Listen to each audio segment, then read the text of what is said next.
Dealers are worried about the switch to electric cars. These dealers have done something the same way for years, and now everyone is telling them to do it a different way. That is what is happening to auto sellers right now. They've always sold cars that run on gas.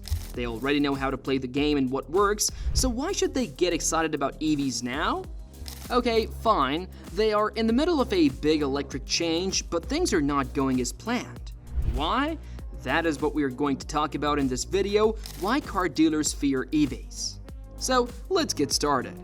To begin, it's hard for sellers to sell used EVs. When it comes to regular cars, it's easy for them to figure out how much a used car is worth. When you're ready to trade in your old EV, the technology has changed so quickly that it's almost like they're ghosts. That means something, right? Loss of value. A lot. EVs that are out of date are worth a lot less because no one wants to buy them. This is a terrible way for sellers to make money. Their stock is going down in value faster than a brand new smartphone does after getting a software update. Old models can't keep up with the new ones that come out with better features every time. Because of this, some EVs lose their value faster than regular cars. It's like trying to sell the model from last year when everyone is already looking at the new hot thing. Also, people are hesitant to buy used EVs because they are concerned about things like how long the batteries will last and how reliable the cars will be. Nobody wants their car to break down in the middle of the road. With so much doubt, it's easy to see why sellers are so stressed out. Their earnings are being harmed because they have stock that could be worth a lot less when they sell it.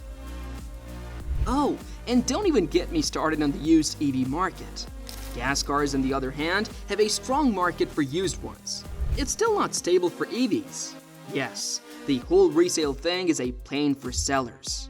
Moreover, everything is online these days. Do you remember when you had to go to the store to buy something? Now you can just order it online and have it sent to you. Car lots are also trying to do the same thing. They're going all out with online shopping and home delivery and all that. The most challenging part is that EV makers want sellers to sell more of their cars, but they also want to be in charge of the whole process.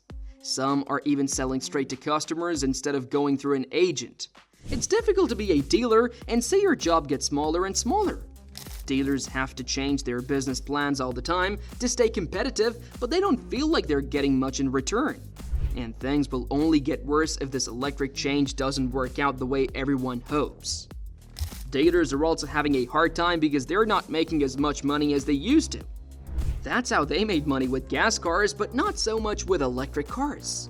A lot of EVs are just sitting on the lot.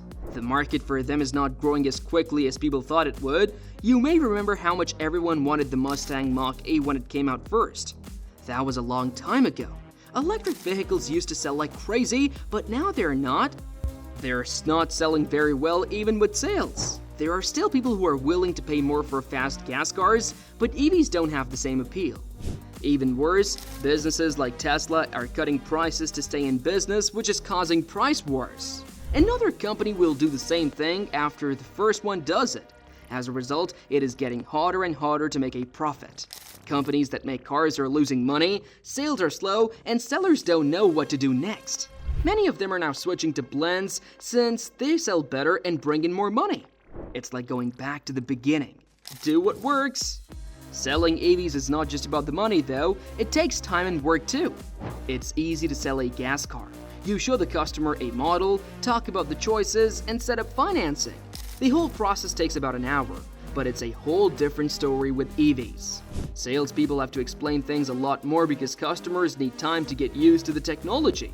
No longer is it just a quick sell, a lot more time is being spent by salespeople with each customer to try to persuade them that an EV is the best choice. The thing is, having more time doesn't always mean they're making more money. It's not true. Studies have shown that it usually takes 3 to 4 visits to sell an EV. That's 3 to 4 times as much work for the same or even less pay. There are also differences in how EVs are being used in different parts of the country. The government seems to think that EVs will become popular across the country at the same rate, but that's not how things are going.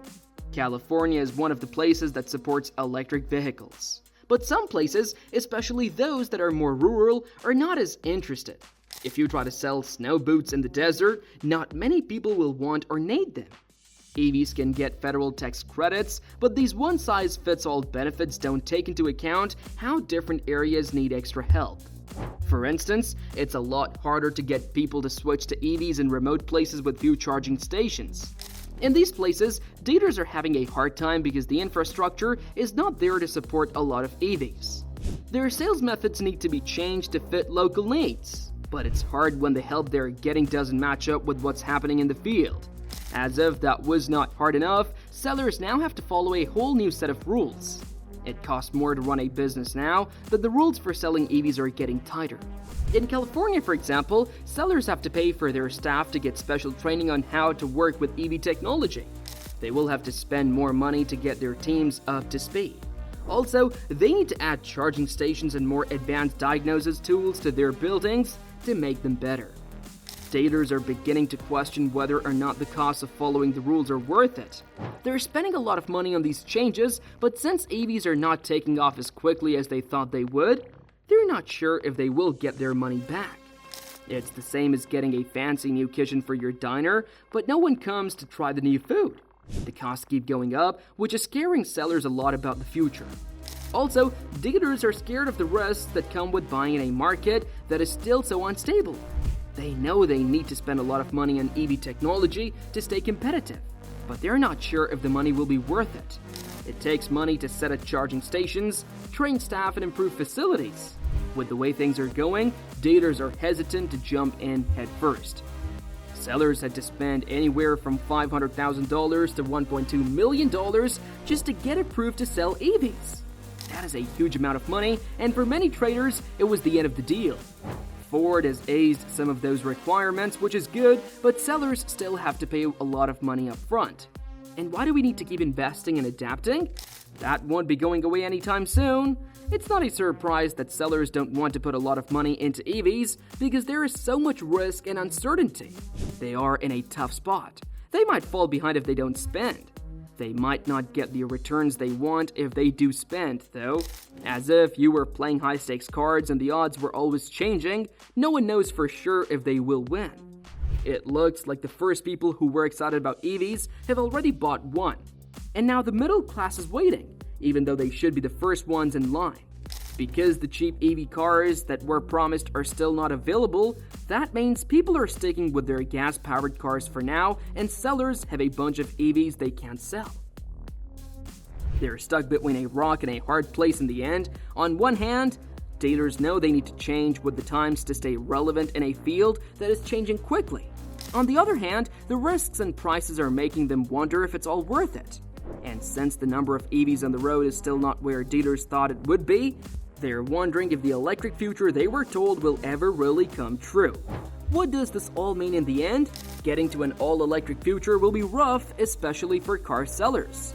They have to deal with uncertain resale values, changed business models, smaller profit margins, differences in how people adopt new technologies across regions, new rules, and risky investments right now.